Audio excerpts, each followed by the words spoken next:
Hello, everyone. Welcome. And today we are going to be talking with Santosh Subramanian. I've been, I think I know Santosh for what, like 3 years now. So it's since Yeah, my time at Honeywell, and somehow we ended up working on the same team. And I'd say I was the lucky one, Santosh, having had the opportunity to work with you. And pleasure is mine. I know that you said you're not a very camera friendly person and you're a little camera shy. So I also want to thank you for taking the time out to talk to us, Santosh. I think it's very nice of you. I don't want to take up a lot of time speaking because I want to ensure that you speak, Santosh. I think this is more for us to learn about you and your thoughts on certain things. Firstly, Santosh, can you just tell us a little bit about like who you are, what do you do now, and maybe a little bit about your journey as to how did you get to where you are, Santosh? I think that'll be very, very interesting for us. Okay. So myself, Santosh Subramanian. I'm currently based in Bangalore, India, and I'm currently the head of cloud and data governance in Bombardier Corporation. Right, so Bombardier makes planes and trains. We are a transportation company. I've got 2 decades of technology industry background, right? So, like any other IT professional, started off as a programmer back in the late 90s, right? I should say that I have experience working on multiple technologies, functions, businesses. One of the topics that I would consider myself very lucky is that I had the opportunity to work across a wide variety of technologies, functions, and responsibilities. And why it is important to put it in context is because that gives me a very balanced perspective of how things work. Right. Many times in organizations we have this challenge of you're not thinking in my shoes. Right, when you do something, you're not seeing the finance perspective of it. You're not seeing the procurement perspective of it. You're not seeing the legal perspective of it. Right. So being lucky to kind of work around multiple organization departments like that, I think it's a very rare opportunity that not many people get that, but I consider myself very lucky on that sense. I have a fair understanding of how stuff works. Interesting. Okay, so that's a very interesting point, Santosh. I want to deep dive a little more into that a little later, but there is one question that's always been on my mind, Santosh. I think for the last 2 to 3 years, I've always wanted to ask you this. So, and I think this is like the opportune time for me to ask you this question. Is when I speak to your former colleagues, they speak very, very highly and very well of you, Santosh, and of course, I've worked with you as a colleague, and I know that you also know how to get stuff done. So it's a very delicate balance. It's a very difficult balance, and it's not easy. So how did you maintain the ability to keep the team happy, keep your team happy? They are they speak very highly of you even today, and at the same time, get stuff done, Santosh? How did you manage this? Or what's the secret sauce? Maybe let me ask you that.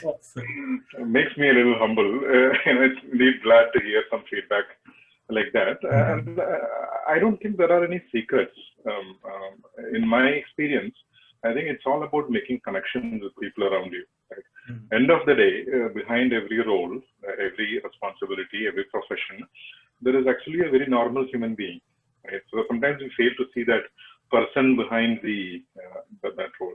So what I have tried all through my career is that we, as a human being, when you look at it, right, we have come this far in terms of our developments, our improvements that we have. It's only by our ability to make connections and make meaning out of it. Right? So understanding people beyond what is visible outside is very important to build the ecosystem that we call as a team. Right?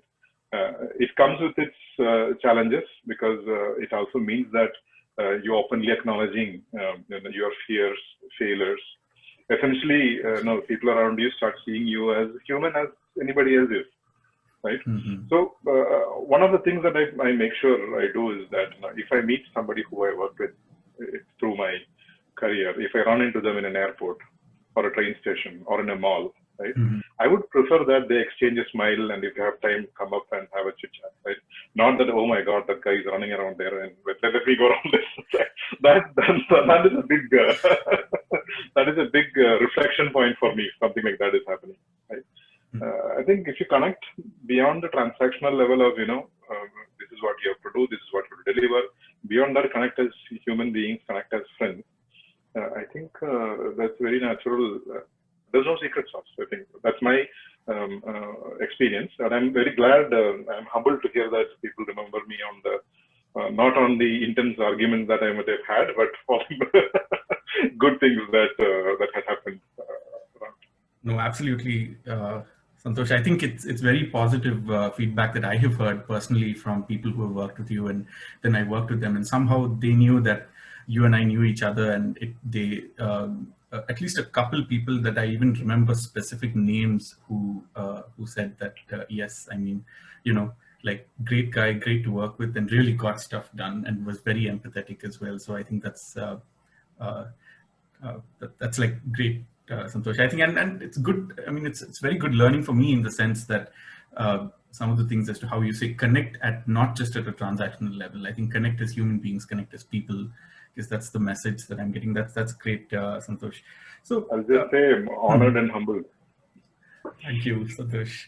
So, so another thing, Santosh. So you've been in IT for quite a while, and I'm sure you are part of hiring decisions and talent acquisition strategies and things like that. So, is there anything that you look for when you're hiring? And I would say, if I were to peel that question a little more, have you also seen a general characteristic trait in successful candidates? So like, one, what do you look for, and what have you seen as a common factor between successful candidates, Santosh? Mm-hmm.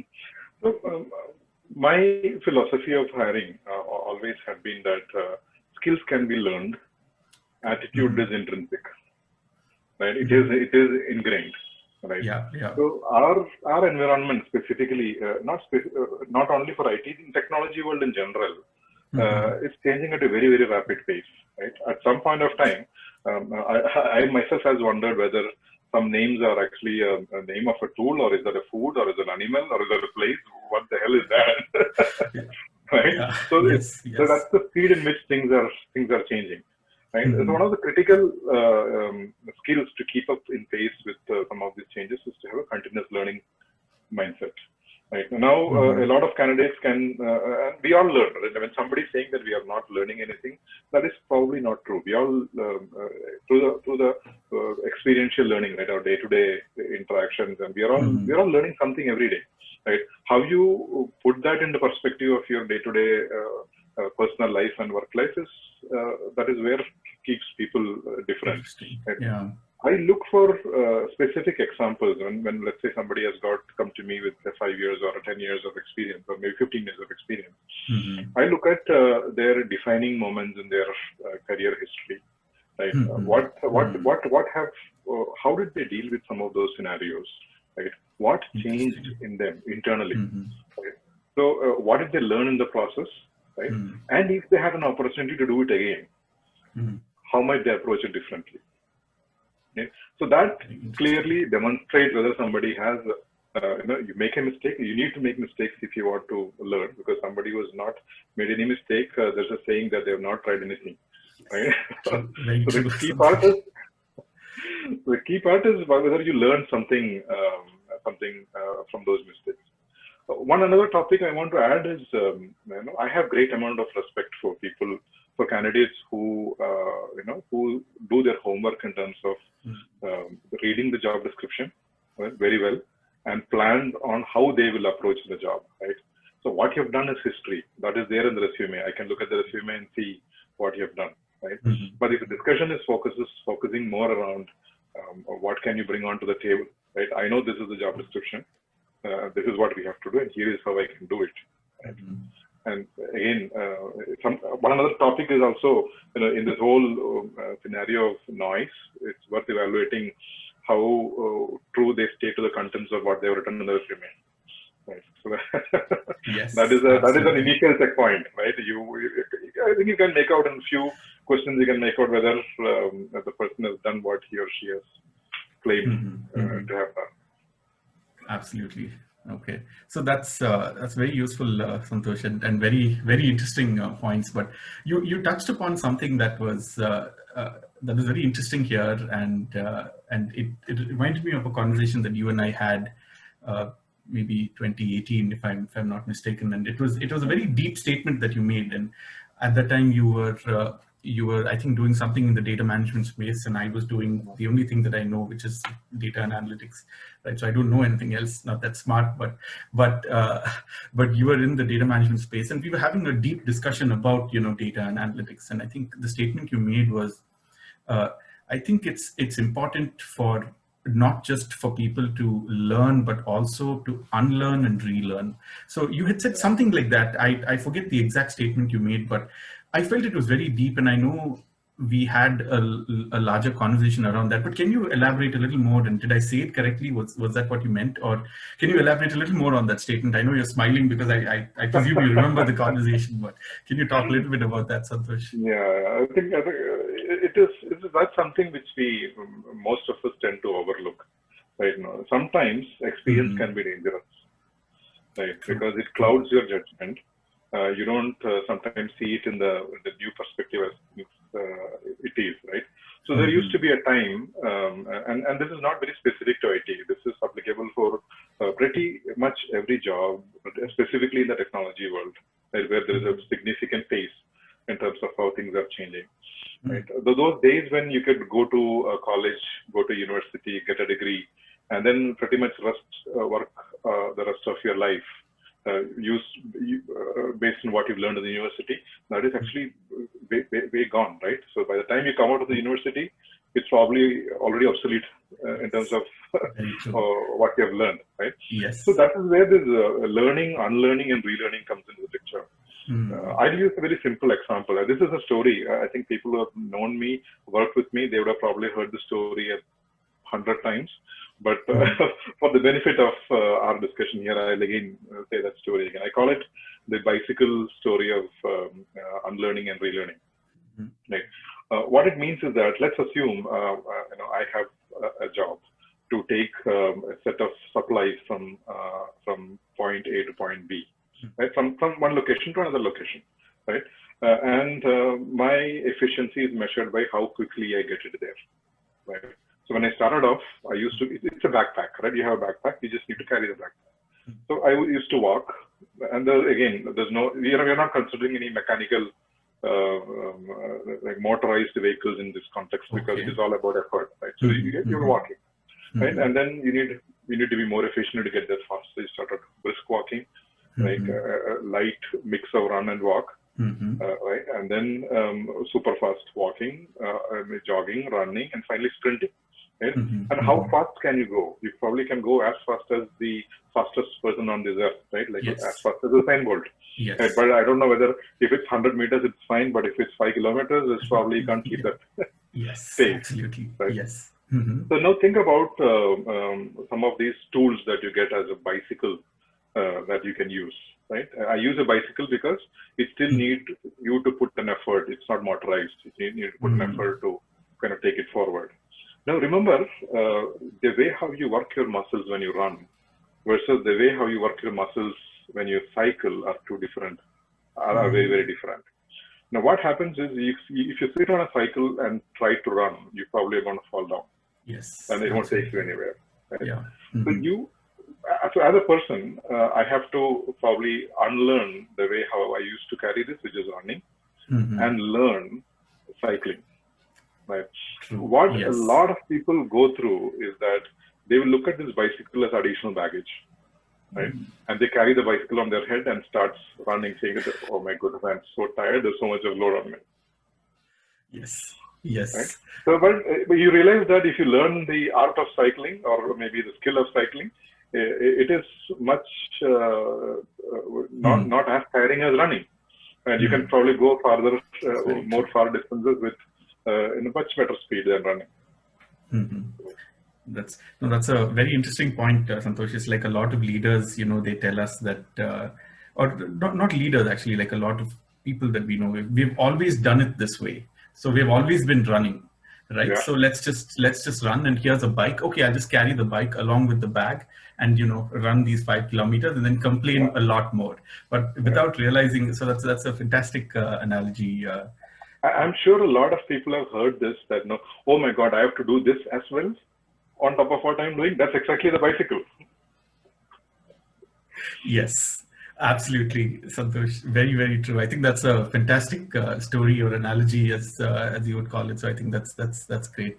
So moving on, Santosh, I think you've been a leader, in the IT space for a few years, at least maybe a larger part of a decade now, if I'm not mistaken. And I guess my question to you, and kind of relates to one of the earlier questions, is about leadership. Is what makes a good leader, Santosh? I mean, what are the qualities one must have to be a good leader? Okay, that is a tough one. there is, I don't think there is a silver bullet to be a good leader, right? I think, and there is no need to have a large team or followers or any of those things to be a leader. You can be a leader in your own right, right? It is all about situational leadership, right? I like to quote one of the books that has significantly influenced me, is The Leader Who Had No Title by Robin Sharma.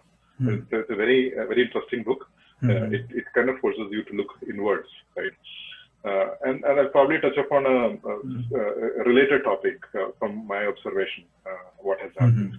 And I've seen far too many leaders lose track of the purpose on why you're doing something, right? So there is all of us have strategies to execute, right? And all of us also get pulled into your day-to-day firefighting situations as well. Right? It is very important not to lose sight of strategy, even when you're overwhelmed with your operational needs, right? You need to stay anchored in terms of where do I need to take myself? Where do I need to take people around me? Where do I need to take this organization? Right? Even if you might get sidetracked by immediate needs. Let's take, for example, you're driving from New York to Pittsburgh, right? It's fairly understood that Pittsburgh is on the west. You can drive towards west and you reach Pittsburgh from New York, right? But if you consider the road, it's probably not a straight road towards the west. Sometimes it takes turns. Sometimes it goes a little bit north. Sometimes it goes a little bit south. And it's exactly like that, right? It is okay to deal with some of those things, but do not take an exit which will take you elsewhere. You need to stay anchored into where you need to, go through. So that's a pitfall that a lot of people make, and we should probably avoid. Second concept is about not associating your power with control. Right? So who can you control in your life? Right? It's practically nobody other than yourself. The best that you can do is to expand your sphere of influence, is what you say. Okay? So what it means is that we need to build alliances around you at workspace, among your peer group, among your peer community, who will stand for your cause, right, and support you when you are in need. Right? I call this, there is a management term for this, it's called relationship equity. Right? I call this building positive relationship equity. Right? Just be selfless in supporting your peers when they need you, right? Not without expecting anything in return. You're just standing by your build your ecosystem in that fashion, right? Reach out and help somebody, even if it's not part of your primary responsibility, and that goes a long way in terms of building that support ecosystem. Right? You don't move forward alone. You have a responsibility to take your organization with you. Right? It's very important.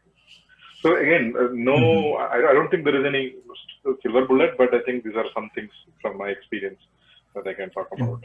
Interesting, Santosh. I was going to ask you if there are specific do's and don'ts, but I think you've already covered a lot of that.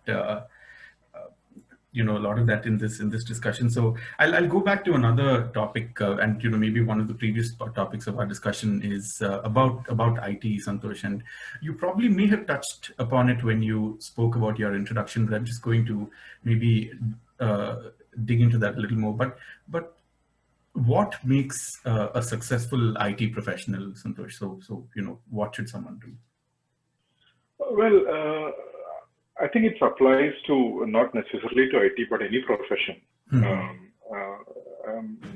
somebody is, your question is more about somebody is starting off, then what they need to take care, or Actually, a bit of both. So I had that also as a question in my mind. So maybe we can okay, discuss both. Is, like you have hundreds of thousands of IT professionals entering the workforce every year. So maybe what would your advice be to them? And then, what should they do in their career as they grow, Santosh? Maybe yeah. that's probably a good way of putting it. Yes. Okay, okay. So anybody who is starting off in a technology career, right? It's very important to kind of fall into the trap of mediocrity, right? Doing just enough, right? So just enough is a good thing in the lean world for inventory management, but not in your personal career. So true. Yes. Yeah. Yes. So Yeah. the way how things are changing, we need to build what I call as a continuous learning mindset. I think stay hungry and keep a continuous learning mindset is what I could. That's the best advice I can give to anybody who is starting off in any technology career, not specifically about IT. And about growing in IT, I have written an article in LinkedIn maybe a couple of years ago about the how do you cross the mid-career chasm. And you would see a lot of people who grow into maybe a project manager or a program manager, and they get stuck there. Like they don't make that big leap over the big chasm they have to cross over into becoming a senior management professional. And what happens in many of those cases is people assume that what got you here would take you forward. But again, this whole concept of unlearning and relearning comes into picture there. I think there is a book by Malcolm Gladwell that what got you here won't take you there. It's an outstanding book. If you've not read that, you should. I have not, but I will add that to my list, Santosh. Yes. Yeah. So what it actually means is that middle management is all about managing the chaos. There is chaos. There will be chaos, and middle management's primary responsibility is managing the chaos. Right. But when you need to grow into a senior leadership from the middle management, you need to start slightly change your headset in terms of how do I grow and thrive in chaos. Managing chaos is, if you start managing chaos, you'll get so much consumed by your operational stuff, you will not be able to still focus on strategy. A big mistake that this is an advice even I have received from some people during my earlier years. And it's actually a big mistake if you ask me. People say that okay, you need to be a leader, you need to be a manager, so don't get involved in technology. Right? I used to hear this advice quite a lot in the late 2000s and early 2010s, which is one of the biggest blunder that you can make. Right? Why would you do that?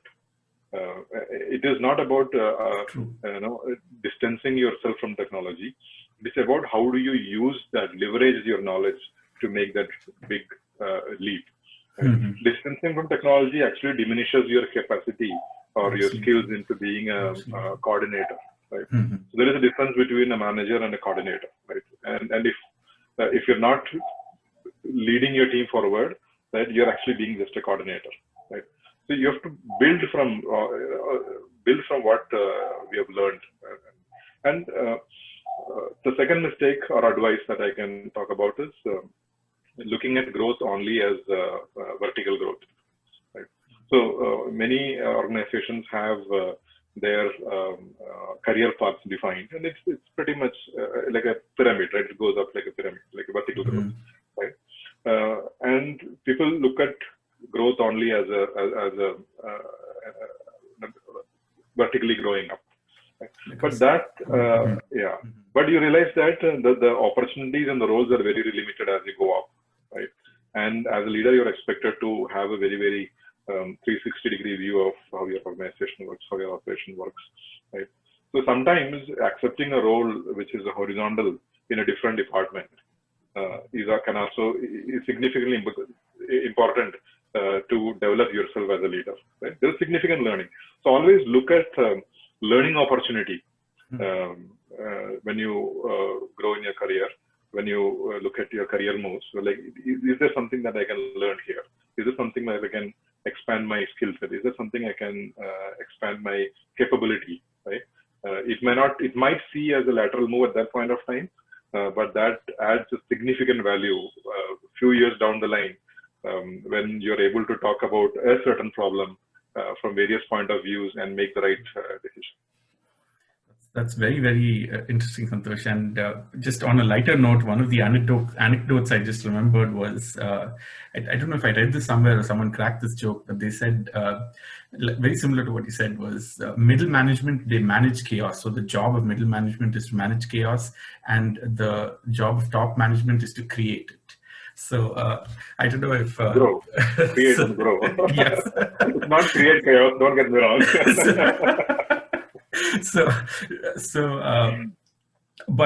Okay, but this is very interesting learning, Santosh. I think, and it kind of speaks to your career path as well, and your career journey as well, as to how, and personally knowing you, I know that this is a fact, that you've been in a lot of different departments, and I know of an instance where a senior leader pulled you just because of your knowledge of a lot of different departments to lead a specific, work stream and things like that. And we've spoken about that in detail. And I would say that, in my opinion, that I think your having worked and your knowledge of so many different functions, so many different, different departments and teams, and the workings of each of them probably gave you that specific role and made senior leadership trust in the fact that you do a great job in that role, Santosh. So, Santosh, I think I have a lot of questions for you, but I also want to make sure that I respect your time and don't take up a lot of time. I was assuming this to be a 10-minute conversation, but it's gone way over that, which speaks volumes about how much we can talk about and how interesting this conversation is. So I have a lot of other questions for you, but I would say that we should do that some other time. So I just want to say, Santosh, thanks a lot for your time and the fact that you gave us the opportunity to learn about IT and about leadership and how to grow within an organization. And I think a lot of the advice that you have said is not just apt for IT professionals, but I think for any professional. I think to learn a lot of different functions is good for everyone, right? I mean, it's good for anyone in an organization. So I think it's great. So I just want to thank you, Santosh, for taking the time and sharing your knowledge and your experience, Santosh. Well, the pleasure is mine. Thank you very much for the chat. I think it went back to our old days. Yes. And I hope you and the family staying safe. Stay indoors. Right? Thank you. Bye. Bye.